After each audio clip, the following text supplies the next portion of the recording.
¿Para qué le digo que sí si no? Hoy continuamos con la lectura del Evangelio de Mateo en el capítulo 21. La historia de hoy tiene como contexto algunas actividades que el Señor había hecho antes. Ya en el capítulo 20 el Señor sanó a dos ciegos. Luego ya acá en el capítulo 21 Él entra a Jerusalén.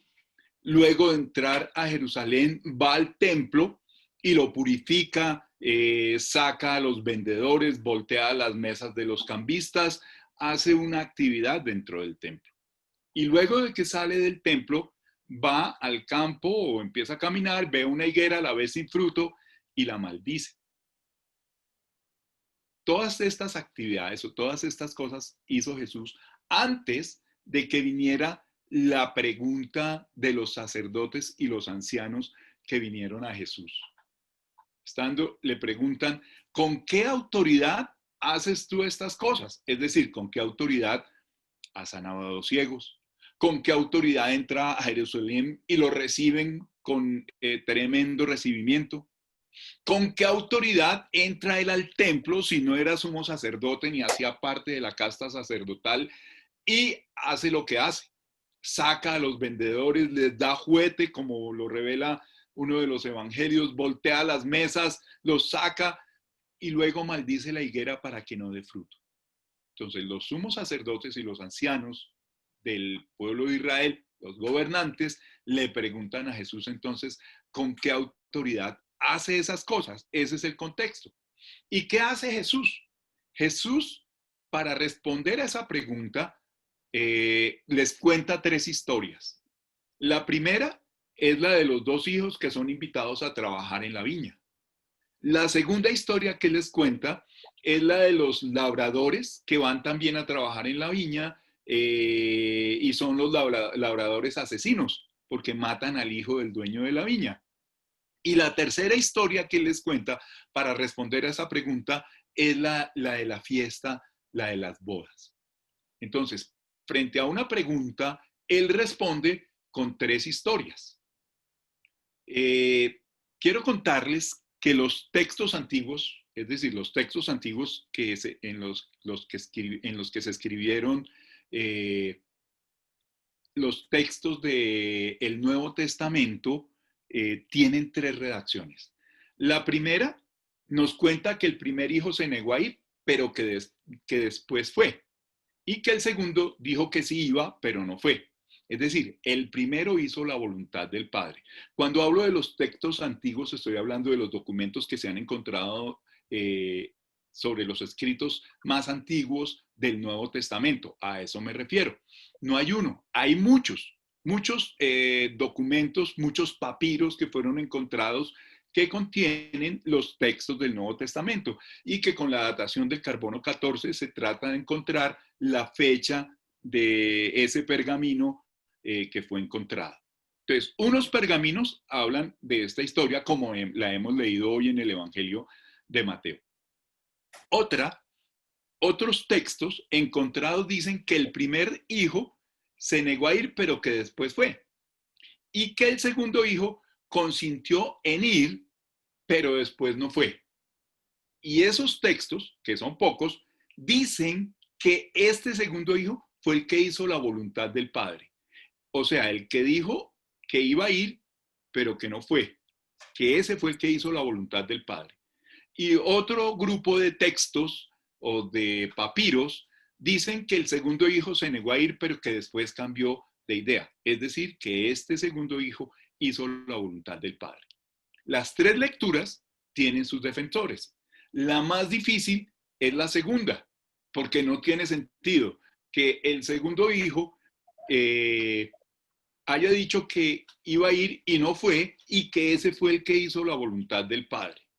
Algunos opinan sobre esta respuesta, dicen que los judíos intencionalmente y perversamente dieron la respuesta equivocada para poner en aprietos a Jesús, porque Jesús está contando la historia y él les pregunta quién hizo la voluntad del Padre.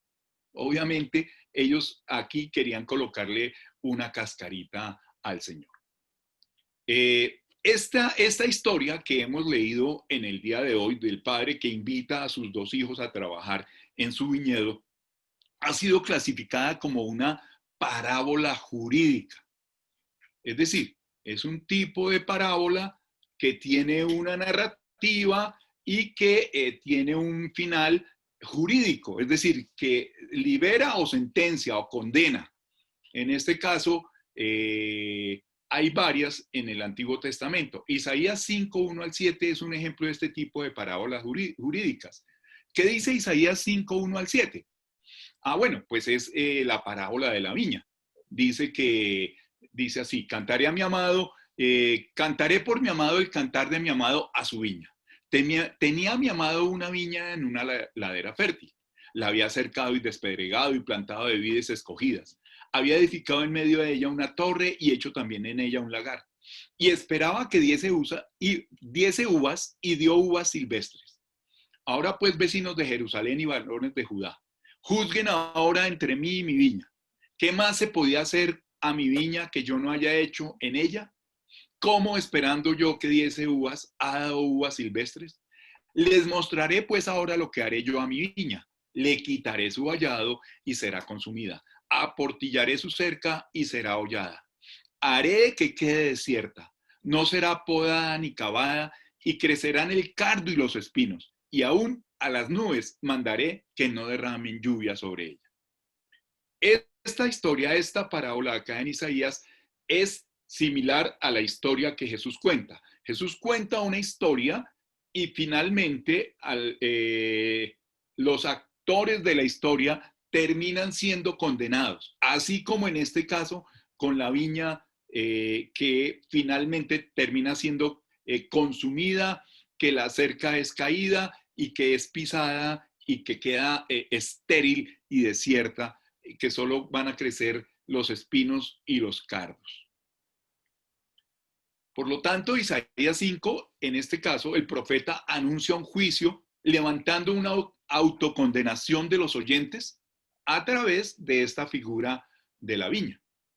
Pero no es la única historia jurídica, es decir, no es la única parábola jurídica, ya hemos dicho que hay varias en el Antiguo Testamento. La otra es la que tiene que ver con Natán y David, en 2 de Samuel capítulo 12. Es un ejemplo clásico de este género de parábolas jurídicas. ¿Qué ocurre aquí en 2 de Samuel capítulo 12? Pues que Natán viene a David. Dice, Jehová envió a Natán a David y viniendo a él le dijo, había dos hombres en una ciudad, el uno rico y el otro pobre. El rico tenía numerosas ovejas y vacas, pero el pobre no tenía más que una sola corderita, que él había comprado y criado y que había crecido con él y con sus hijos juntamente, comiendo de su bocado y bebiendo de su vaso y durmiendo en su seno. Y la tenía como a una hija. Y vino uno de camino al hombre rico, y éste no quiso tomar de sus ovejas y de sus vacas para guisar para el caminante que había venido a él, sino que tomó la oveja de aquel hombre pobre y la preparó para aquel que había venido a él.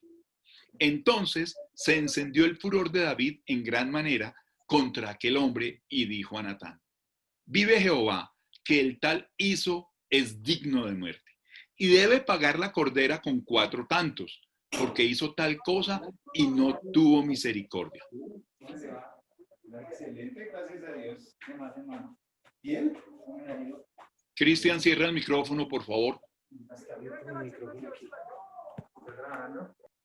Cristian, cierra tu micrófono.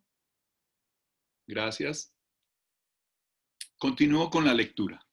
Entonces se encendió el furor de David en gran manera contra aquel hombre y dijo a Natán, vive Jehová, que el tal hizo es digno de muerte, y debe pagar la cordera con 4 tantos, porque hizo tal cosa y no tuvo misericordia. Entonces dijo Natán a David, tú eres aquel hombre. Así ha dicho Jehová, Dios de Israel, yo te ungí por rey sobre Israel y te libré de la mano de Saúl. Y te di la casa de tu Señor y las mujeres de tu Señor en tu seno. Además te di la casa de Israel y de Judá. Y si esto fuera poco, te habría añadido mucho más.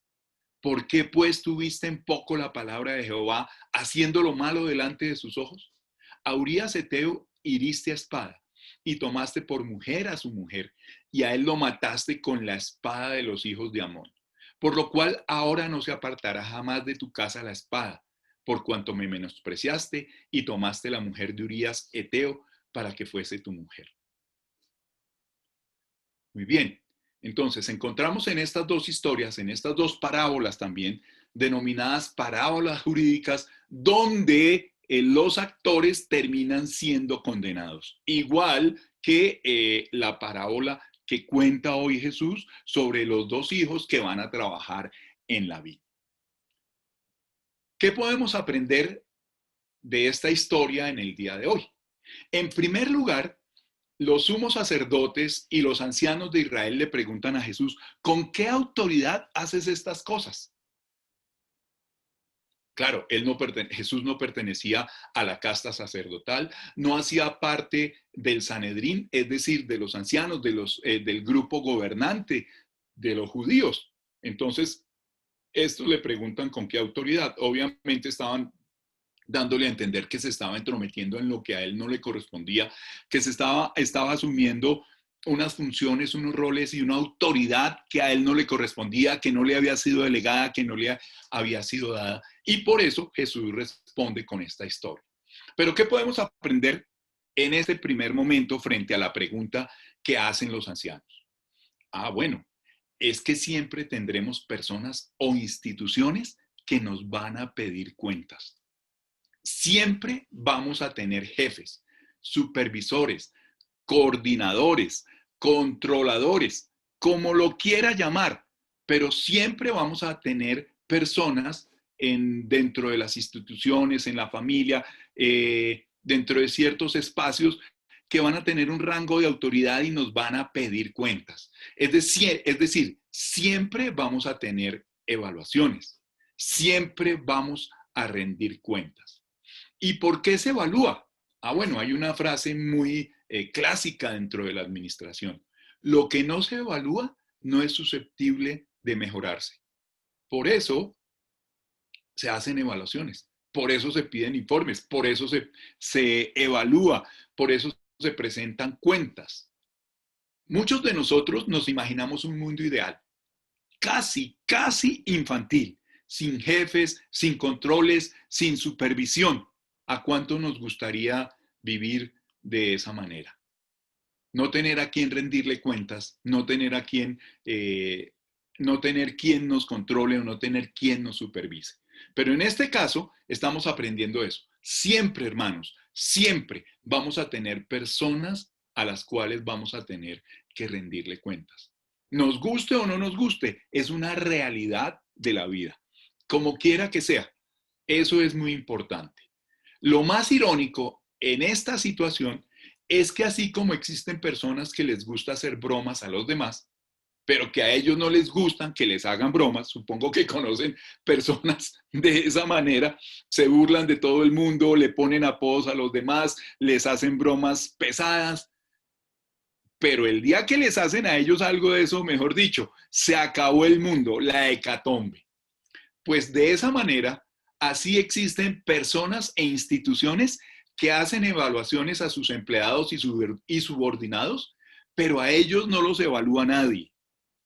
Que piden rendición de cuentas, pero ellos no le rinden cuentas a nadie. Que piden informes, pero ellos no presentan informes. Eso es lo irónico de la vida y de las situaciones y de las circunstancias y de ciertas instituciones. No digo que todas, pero es lo irónico en la vida. Recordemos, siempre vamos a tener personas a las cuales rendir cuentas, a las cuales nos van a evaluar, las cuales van a confrontar nuestro trabajo. Pero, ¿qué más podemos aprender en esta mañana de esta historia? Pues sobre los dos hijos. Es una historia que nos gusta muchísimo a los padres, sobre todo por el hijo obediente, aquel que hizo la voluntad del padre, que finalmente fue a trabajar a la viña. A nosotros los padres nos gustan los hijos obedientes. El hijo modelo para nosotros, el pulcro, el cumplidor de su deber, el intachable, el que podemos colocar como modelo. Ese hijo obediente, pulcro, intachable, que es modelo, obviamente respeta y acata las opiniones de los padres. Es decir, puede que tenga puntos de vista distintos, pero de todos modos los respeta. Los respeta. Puede que tenga diferencias, pero los respeta. Pero también el hijo modelo le presta atención a las palabras de sus padres. Eso es muy importante. Es decir, que lo que ellos dicen es importante y que se tienen en cuenta sus ideas. El hijo modelo le demuestra amor a sus padres, con palabras, con gestos, con compañía, con tiempo, es decir, con todos esos elementos que son muestras de cariño. Es decir, ese es un hijo modelo para nosotros los padres. Un hijo modelo es el que no deja a los padres en el olvido. Es decir, ya creció, salió de casa, armó su hogar o se fue a vivir independiente y no los olvida. Procura llamarlos, cuando habla con ellos los escucha con paciencia, sus historias que a estas alturas de la vida,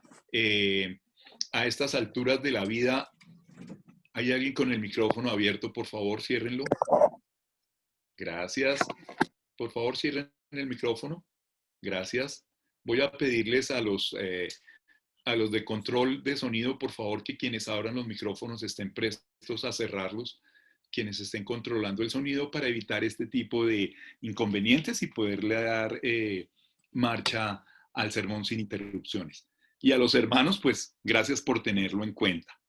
Muy bien, decíamos que los hijos modelo son aquellos que no dejan a sus padres en el olvido, que los llaman, que cuando hablan con ellos les escuchan sus historias, así las repitan 50 veces, porque a veces le cuentan a uno la misma historia, a veces le varían una u otra palabra, y para ellos es la primera vez que le cuentan a uno la historia. Eso para ellos, y para uno que ya la ha oído 50 veces, que se la sabe al derecho y al revés, pues es para tenerlo en cuenta. Eso podría venir a ser un hijo modelo. Y un hijo modelo es aquel que ayuda a sus padres. Es el que ayuda, a veces con las tareas de la casa, a veces con algunas actividades fuera de casa. Y cuando ya hemos crecido son aquellos que lo llevan a las citas médicas, al control, a las reuniones que tengan, se preocupan porque tengan la comida necesaria, o sea, las circunstancias que necesitan los padres. Eso podríamos decir que son los hijos en modelo. Y un elemento más es que los hijos modelos honran a sus padres. Honran a sus padres, eso es importante.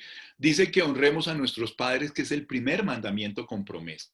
Honrar a nuestros padres hasta el último día que estén con nosotros o que nosotros estemos con ellos. Y una cosa más, los hijos modelo jamás corrigen a sus padres en público o inmediatamente. Esperan, toman tiempo, lo piensan y luego hablan con sus padres si ha habido alguna equivocación o alguna dificultad. Eso es importante tenerlo en cuenta. Quizás nosotros hemos crecido, tenemos madurez, estamos en otra época, pero es tener con ellos la paciencia y la comprensión necesaria. Hay un dicho que dice que un buen hijo será un buen esposo o una buena hija será una buena esposa. Eso es un dicho popular. A veces uno se pregunta, bueno, si así como trata a su papá o así como trata a su mamá, ¿se irá a comportar conmigo? Así como discute con sus hermanos o con sus hermanas, ¿me irá a tratar a mí?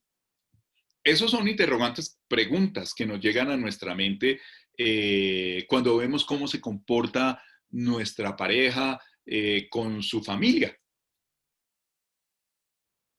Por eso muchas madres o muchos padres dicen, ojo, abra bien los ojos con la persona que se va a casar o la persona que va a escoger para ser compañero de camino y compañero de vida. Sin embargo, los especialistas pues, nos dicen que una persona será un buen esposo o un buen padre con los comportamientos que tienen por los demás, con los miembros de la familia. Hay que tener en cuenta el entorno en que eso se desarrolla. Ahora, eso es importante. No es una regla mecánica que ocurra como arte de magia, un 2x3, pero juega y cuenta al momento de tomar ese tipo de decisiones. Eso hablando en cuanto a los hijos modelo. Pero también existe el hijo desobediente, que siempre ocurre en las familias, el hijo crápula, muy parecido al hijo pródigo, al hijo rezongón, contestón, alzado. Perdónenme en esta expresión, mala leche. Esos malos hijos tienen actitudes desafiantes frente a los padres. Es que son desafiantes y provocadores. Siempre se caracterizan por un comportamiento agresivo, violan las normas, no existen límites familiares, nada de eso cuenta para ellos. Siempre traspasan el lindero, el límite, la disciplina, sin ninguna forma de respeto. Siempre llevan la contraria con actitudes hostiles y llenas de rabia. También son mandones y autoritarios.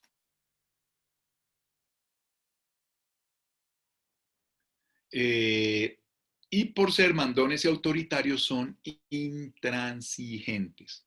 Ellos deciden qué, cuándo, cómo, qué comer, qué programa de televisión ver. Es decir, hacen, perdónenme en la expresión, lo que se les da la gana. Y si no consiguen el objetivo que quieren, entonces arman la famosa pataleta, gritan, amenazan, se tiran al piso, zapatean, pegan a las paredes, agreden física y psicológicamente a los padres y a los familiares.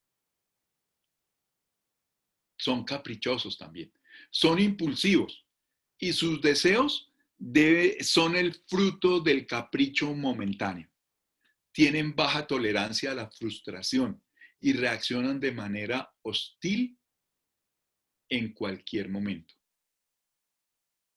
Cualquier cosa que los contradiga es el caldo de cultivo para un nuevo conflicto. Pueden estar queriendo ver televisión en un momento, a los 10 minutos quieren estar jugando con la tablet o con el computador. Y raramente hacen lo que los padres le piden. Siempre quieren satisfacer sus caprichos inmediatamente. También estos malos hijos les falta empatía. Claro, tienen malas habilidades sociales, les cuesta, y la empatía no está muy desarrollada en ellos. Entendamos que la empatía es la capacidad de ponernos en la piel de otra persona. Y como son incapaces de hacer eso, pues obviamente no experimentan sentimientos de culpa, perdón, compasión, porque la tienen poco desarrollada. Son manipuladores. Entonces, aparte de ser egocéntricos, de tener baja tolerancia a la frustración, estos son manipuladores y se comportan así en cualquier ámbito, donde quiera, en la casa, en el estudio, con los amigos, en los negocios, donde quiera que sus exigencias no sean tenidas en cuenta, acuden a la manipulación. Y sobre todo en la familia, manipulan con las flaquezas y las debilidades, primero de los padres y luego a su entorno, a su resto de familia. ¿Para qué? Para lograr sus objetivos. Y una última característica, acá no están involucradas todas, son unas cuantas y están tipificadas, es decir, como caracterizadas, como para poderlas tener en cuenta. Las víctimas, las principales víctimas de estos malos hijos son las madres, no quiere decir que los padres, pero principalmente son las madres, las mujeres, porque como muestran un comportamiento agresivo y su comportamiento es desafiante, entonces es más habitual o más lógico para ellos que lo hagan con las mamás. ¿Por qué? Porque pues obviamente el padre es la autoridad, es la imagen de autoridad, la imagen fuerte que podría responderle aún violentamente físicamente, entonces lo hacen más con las madres. Principalmente sus víctimas son las madres. No siempre es así, no siempre es así, pero la mayoría de las veces ocurre. Para las nuevas generaciones que nos están viendo en esta mañana, quiero contarles que en nuestra época, estamos hablando de los años 60, 70, 80, existieron unos discos que se llamaron acetatos. Eran negros, como en forma de pasta, y ahí venía la música. Eran de 33 revoluciones, de 45 y de 78. Para esa época, en Colombia, nos llegaba mucha música de México y de la Argentina. No sé por qué desarrollaron, tanto en México como en la Argentina, le dieron mucha fuerza a la producción musical, a la producción de discos, y nos llegaban muchos discos importados y nos llegaba mucha música. Por ejemplo, de México nos llegaron las famosas rancheras. Las rancheras son típicas, son música típica popular mexicana para las nuevas generaciones, para los millennials y los postmillennials, para que después puedan buscar en internet. Dentro de esa música mexicana hubo muchos cantantes que fueron famosos acá en Colombia. Uno de ellos se llamó Antonio Aguilar. Antonio Aguilar cantaba una canción que se llamaba El Hijo Desobediente. Y esa canción cuenta la historia de un hombre que se pone a pelear con otro y el papá le dice que no se ponga a pelear porque lo pueden matar. Y la última estrofa de esa canción del hijo desobediente dice así: yo con esta me despido con la estrella del oriente. Esto le puede pasar al hijo desobediente.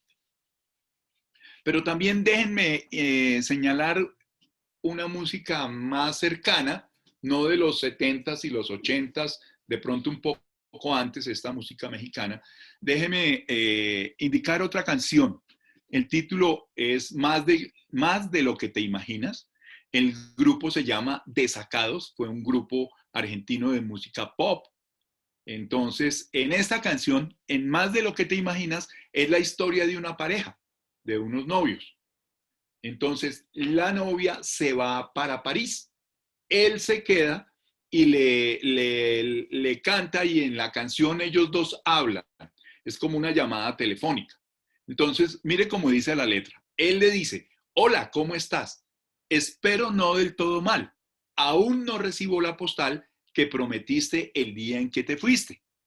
Para los millennials, para esa época, como no teníamos internet, no teníamos Facebook, no teníamos Twitter, no teníamos Instagram y todas esa serie de plataformas, el Instagram de esa época, el Facebook de esa época eran las tarjetas postales, eran unas tarjeticas que normalmente traían fotos donde uno iba. Entonces las ciudades sacaban fotos y se le escribía al respaldo, venían en blanco para que uno pudiera escribir. Eso es lo que le está diciendo. Entonces, que está esperando que le mande el Twitter, que le mande el Facebook, que le mande la foto, la foto que se tomó solito. Se me olvida en este momento el nombre cuando la selfie. Entonces él está esperando que le mande la selfie, en este caso es la postal. Entonces dice: aún no recibo la postal que prometiste el día que te fuiste. Puedo imaginar lo triste de tu soledad, mirando toda la ciudad. 2 meses fuera es una larga espera. Yo estoy solo aquí. No sé qué más puedo decir. Cuéntame cómo está París. ¿Es divertido que no estés conmigo? Y ella le responde: más de lo que te imaginas, me estoy portando mal y me fascina. Oí, oí, oí. Más de lo que te imaginas, me estoy portando mal y me fascina. Entonces él le responde: anoche te llamé y no estabas en el hotel. ¿Saliste a ver la Torre Eiffel? ¿O fuiste de paseo a un museo? Yo quiero saber cómo te va con el francés. ¿Te dieron ganas de volver? ¿O ya has podido hacer algún amigo? Y ella responde: más de lo que te imaginas, me estoy portando mal y me fascina. Más de lo que te imaginas, me estoy portando mal y me fascina. Y él vuelve y le dice: hola, ¿cómo estás? Repite: sigo esperando tu postal, debes tener ya que contar, y desde aquí sospecho que algo has hecho. El tiempo pasó, más de la cuenta, creo yo, porque el verano terminó y faltan meses para que regreses. Y ella le responde: Más de lo que te imaginas, me estoy portando mal y me fascina. Más de lo que te imaginas, me estoy portando mal y me fascina. Y desde aquí sospecho que algo has hecho y faltan meses para que regreses. Hola, ¿cómo estás? Esa es la canción. También sobre el mal comportamiento, así como el hijo desobediente, aquí podríamos ver a la pareja desobediente o a la compañera desobediente. Y con esto no estoy haciendo una apología a la desobediencia, simplemente estoy señalando cómo eso se viene marcando dentro de la sociedad, ese tipo de comportamientos y cómo se pueden expresar a través de la cultura. Pero déjeme decirle más con respecto a esta historia de Jesús. ¿Nos podría entonces mostrar acá el comportamiento de un padre abusivo y explotador? ¿Por qué? Porque es que en esa época la autoridad sobre los hijos era total, absoluta. Por eso acá, en la historia que cuenta Jesús, puede ser un factor de sorpresa el comportamiento del padre, que no impone su autoridad y poder a sus hijos, sino que los deja en libertad. Eso es importante tenerlo en cuenta. Ahora, ¿por qué la historia nos habla solo de varones y no de mujeres? Yo haría esta pregunta. ¿Acaso no hay hijas desobedientes? ¿Acaso no hay mujeres tenaces en su comportamiento? Todos nosotros, ustedes y yo, somos una mezcla de obediencia y desobediencia. Podríamos decir, como esta famosa frase, somos una mezcla de obediencia desobediente y somos una mezcla de desobediencia obediente. Pero también esta historia nos muestra de aquellos que dicen sí con una firme convicción, que dicen sí, yo voy, yo hago, yo voy a estar, pero que al final no hacen absolutamente nada. Generan una serie de expectativas altísimas. Se espera mucho de ellos, pero no dan fruto como la higuera. Nosotros tenemos un dicho acá en Colombia, no sé si existe en otros países, pero decimos buche, buche y pluma, no más. Es decir, puro ruido, puro tilín, tilín y nada de paletas. O como el tarro vacío rodando con una piedra por dentro. Puro ruido, pero nada de fruto. Eso quiere decir que nosotros desobedecemos los mandamientos. Quiero señalar esto con respecto al mandamiento que dice no matarás. Ayer, 26 de septiembre, en el resguardo indígena Inda Zabaleta del pueblo Aura en Tumaco, Nariño, en medio de enfrentamientos entre grupos armados, fueron asesinados 5 pobladores originarios. 2 están heridos y 40 fueron secuestrados. No seguimos, desobedecemos el mandamiento que nos dice no matarás en medio de nuestro país. Las masacres, las muertes han vuelto a ser el pan de cada día, que no debería ser así, porque no es la voluntad de Dios para su pueblo que nos matemos unos a otros.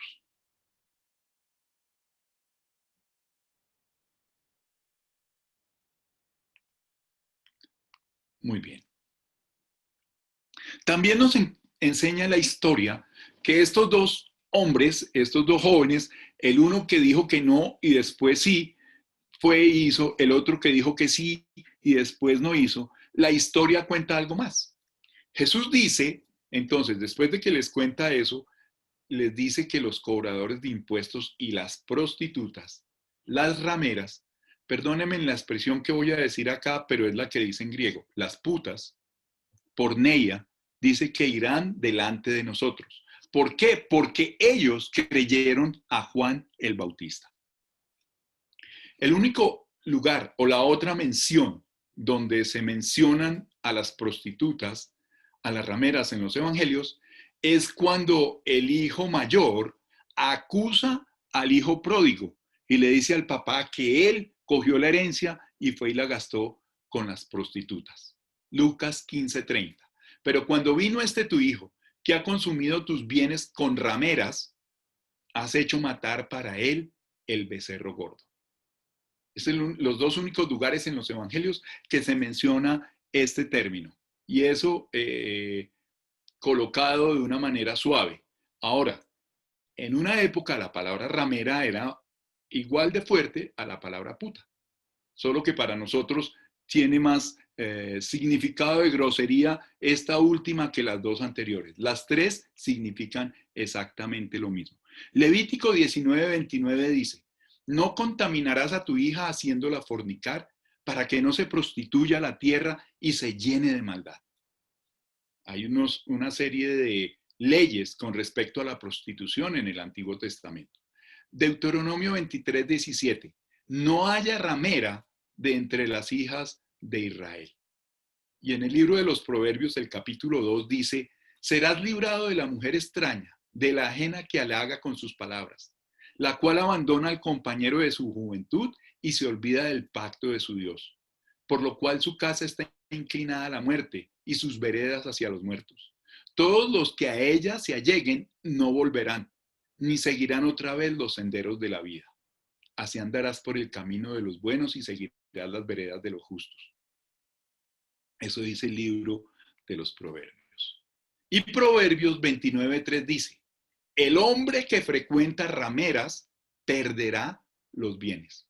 Lo vuelvo a leer nuevamente. El hombre que frecuenta rameras perderá los bienes. Y qué interesante que Jesús dice que los cobradores de impuestos, aquellos que consideraban traidores, aquellos que consideraban que iban en contra de su propia patria y de sus propios compatriotas, y las prostitutas, las rameras, irían delante de nosotros. ¿Por qué? Porque ellos le creyeron a Juan el Bautista. Y aquí, con este dicho, Jesús está invirtiendo todo lo que decía el Antiguo Testamento. Los textos que hemos leído, acá Jesús está invirtiendo todo eso que decía ya en el Antiguo Testamento. Y me puedo imaginar a los maestros de la ley y a los ancianos retorciéndose, rasgándose las vestiduras por lo que Jesús les estaba diciendo en ese momento. Es que imagínense, en el capítulo 23 del Deuteronomio, consignan una serie de normas para quienes deben ser excluidos de la congregación. No podían entrar al lugar sagrado, ni al templo, ni a la sinagoga, ni a los lugares donde pudieran rendirle culto a Dios. Imagínense, una religión que excluye, que consideraba que unos eran más santos que otros para llegar a la presencia de Dios. Y Jesús está diciendo acá, mire, estos que ustedes consideran que son traidores, estos que ustedes consideran que son malos para su nación, y estas mujeres que ustedes tildan de malas, de mala conducta, pues van a ir adelante de ustedes en el reino de Dios. Eso quiere decir que para nosotros también nos pone contra la espada y la pared de esta palabra. Porque este tipo de hombres y este tipo de mujeres van adelante de nosotros en el reino de Dios. Déjeme decirle que en Colombia hay más de 30,000 trabajadoras sexuales que son modelos webcam. Además de las que son actrices porno, sin contar con las que ejercen la prostitución. El 60% de las modelos webcam son madres cabezas de familia. Son trabajadoras sexuales que pagan impuestos. A estas mujeres les bloquean las cuentas de Instagram, les roban las cuentas, las bloquean. Y este trabajo es mucho más segmentado que los demás. Les hackean las cuentas. ¿Qué se entiende por prostitución? La Escuela de Estudios de Género dice, puede entenderse la prostitución como el conjunto de procesos socioculturales que implican la mercantilización, monetarización de los intercambios sexuales. Sin embargo, de manera tradicional, la prostitución ha sido caracterizada como una conducta altamente feminizada, presente en todas las sociedades y casi inevitable, pero socialmente indeseada y desviada o alejada de la norma. Por lo tanto, debe ser controlada por medios médicos, morales y jurídicos. Para señalar este comportamiento o este tipo de actividad se utilizan términos como prostitución, prostituta, trabajo sexual, trabajadora sexual, servicio sexual, servicios sexuales, contextos de prostitución. Pero déjeme decirle que para eliminar los estigmas que hay alrededor de esta actividad y abordarla de una manera diferente, el documento del COMPES, el COMPES es una entidad del Estado colombiano, el documento COMPES número 11 del 27 de diciembre de 2019 propone cambiar el término prostitución por actividades sexuales pagadas. Las siglas son ASP. Y personas que realizan actividades sexuales pagadas, PRASP, PRASP. Eso lo dice el documento COMPES del Estado colombiano. Las actividades sexuales pagadas permiten reflexionar sobre este comportamiento en 5 áreas: el mercado, la ciudad, el sexo, los afectos y el dinero. Y en este documento se hace una separación entre prostitución, trabajo sexual de todas las formas de violencia y el delito sexual. Por tanto, las actividades sexuales pagadas, primero, se apartan de las valoraciones morales sobre el ejercicio de la prostitución, contribuyendo a que se desestigmatice esta actividad. Segundo, problematiza las divisiones que hay entre dinero y sexualidad. Tercero, permite investigar, mirar las diferentes formas en que se cruzan dinero y sexualidad en los diferentes campos de la vida social. Porque no solamente eso que se cruza, dinero y sexo, no solamente se da en la prostitución. Se da en muchas otras áreas de la sociedad. Y cuarto, permite reconocer que cuando se realizan actividades sexuales pagadas de una manera autónoma, no pueden ser concebidas como una forma de violencia, por lo menos es lo que dice este documento. Y porque la Corte Constitucional, en el caso colombiano, falló para decir que es una actividad laboral que goza de protección por parte del Estado.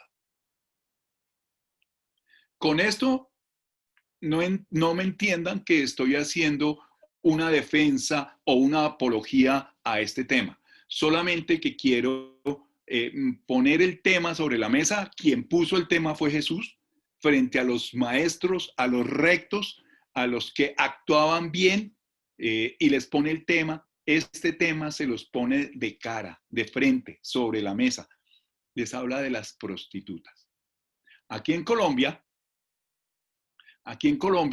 existe algo que se llama la ASMUBULI. ¿Qué es eso? Es la Organización de Mujeres Trabajadoras Sexuales de Colombia, que desde 2008 lucharon por el reconocimiento del trabajo sexual autónomo por parte del Estado. En 2015, ASMUBULI empezó a trabajar, o sea, desde el 2008 ellos empiezan a trabajar. Me imagino que están viendo en este momento unas fotografías donde ven a don Luis y a María del Carmen, don Luis Pérez y a María del Carmen, haciendo una visita a esta entidad, a ASMUBULI, la Asociación de Mujeres Buscando Libertad. En el 2015, la Corte Constitucional les otorga la jurisprudencia que necesitaban para poderse organizar. Y el 26 de noviembre de 2015, con ese fallo de la Corte Constitucional, nace el Sintrasexco, que lo ven ahí en la fotografía. Sintrasexco, el primer sindicato del mundo conformado y dirigido por mujeres trabajadoras sexuales y reconocido por el Ministerio de Trabajo. Don Luis y María del Carmen estuvieron visitando este lugar Entonces ahí ustedes pueden ver en la pantalla Sintrasexco Umbuli, que es el primer sindicato de mujeres prostitutas en el mundo y funciona acá en Bogotá. La presidenta de este sindicato es la señora Fidelia Suárez, eh, como para que podamos saber alguna cosa. Eh, y allí estuvieron nuestros hermanos Don Luis y María del Carmen haciéndose presente con un aporte de parte de comunidad de fe, donando algunos mercados para estas mujeres trabajadoras sexuales. Y también este sindicato hace parte de Red Trad Sex. Ahí como ustedes pueden verlo en la pantalla, la camiseta dice, la legitimidad la tenemos, la legalidad la exigimos. Este es una red de trabajadoras sexuales de Latinoamérica y el Caribe, y la Secretaría Ejecutiva funciona en Buenos Aires, ahí como ven ustedes. Entonces, menciono esto porque de pronto para algunos de nosotros no conocemos y no sabemos de este tema, y como es un tema tabú y es un tema que eso no se toca en las iglesias y menos en las iglesias cristianas, en las iglesias de bien, porque las iglesias no tan bien de pronto hablen del tema. Entonces, y en esta mañana lo estamos mencionando porque Jesús lo puso sobre el tema y se lo colocó de frente a las autoridades y a los que estaban, que se consideraban puros, santos e inmaculados. De pronto dentro de nosotros también podemos haber algunos puros, santos e inmaculados que nos podamos estar escandalizando con este tema en esta mañana. Pero es un tema que nos afecta a todos. Y el Señor le está diciendo a ellos entonces que ellas, las prostitutas y aquellos que estaban fuera de la norma irían adelante del reino de Dios. Entonces podríamos decir en esta mañana que Esperanza Gómez, Amaranta Hank, Marciana Punk podrían ir adelante de nosotros en el reino de Dios. Amaranta Hank dice que un pastor de una iglesia en Cali le puso la tarea a los miembros de su iglesia a que monitorearan las cuentas de Amaranta Hank y que hicieran un reporte para que las cerraran. Ahora, todo esto tiene que ver con pornografía.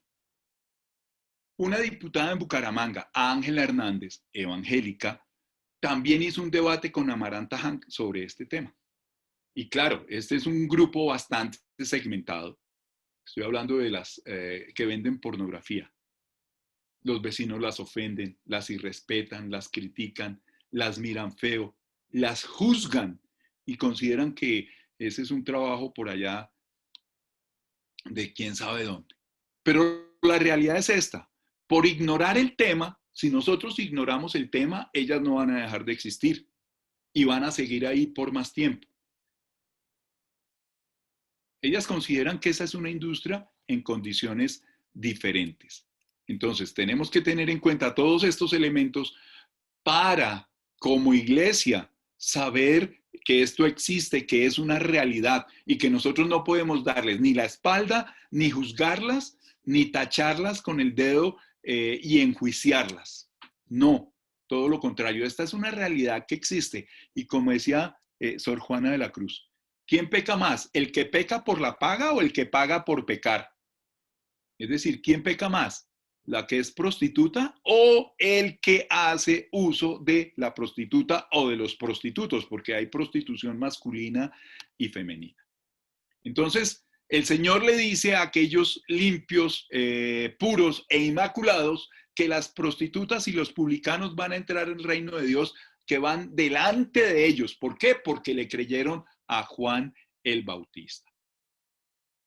¿Qué nos enseña esta historia en el día de hoy? Que no es suficiente con creer. Hay otro texto en el Nuevo Testamento que dice que los demonios creen y tiemblan, pero no hacen nada más. La historia de hoy nos habla que es importante creer y hacer, creer y obedecer. Esto refleja mucha dualidad, dicotomía, distorsión que muchos de nosotros vivimos. Decimos unas cosas y hacemos otras. Decimos unas cosas y no las vivimos. Es decir, tenemos una serie de inconsistencias e incongruencias internas, emocionales, espirituales, que las decimos, pero no las hacemos. Y todo esto que nos muestra que ustedes y yo, que nosotros todos necesitamos de la gracia de Dios, de la gracia de Dios. Recordemos que Jesús dijo, si ustedes se callan estas piedras, ¿hablarían? Bueno, estas son las piedras que hablan, por decirlo de alguna manera. Este tipo de personas que viven y existen en nuestra sociedad nos hablan muy fuerte a nosotros. Existen porque la sociedad demanda eso y lo hace con una doble moral. Si ustedes se callan, las piedras hablarían. Ustedes y yo necesitamos de la gracia de Dios para poder sanar esta doble moral, para poder sanar nuestras incongruencias, para poder sanar nuestras inconsistencias, para poder sanar nuestro estilo de vida. Porque leyendo la parábola es muy fácil nosotros colocarnos y decir, sí, el mayor o el primero que dijo que sí iba y no iba son los judíos y podemos juzgar a los judíos. Y después meternos nosotros en la cola de decir, sí, nosotros dijimos que no, rechazamos y luego aceptamos y aquí estamos bien y vamos bien. No, la historia nos pone contra la espada, a usted y a mí, porque muestra y refleja esa dualidad, esa incongruencia, esa doble moral y doble vida que muchos de nosotros llevamos y que necesitamos colocarlas en las manos de Dios para que Dios con su gracia y su misericordia nos sane, nos restaure y nos permita estar en el camino de decir y hacer, no solamente decir, no solamente en el camino de la apariencia, sino en el camino de la acción eficaz. Y déjeme terminar la reflexión en esta mañana pensando en el texto que leímos en el Antiguo Testamento. El pueblo sale de Egipto, va por el desierto. Hace 8 días hablábamos de la comida. Hoy el tema es el agua, la sed. E igual otra vez el pueblo se levanta, murmura contra Moisés, contra Aarón, contra los líderes.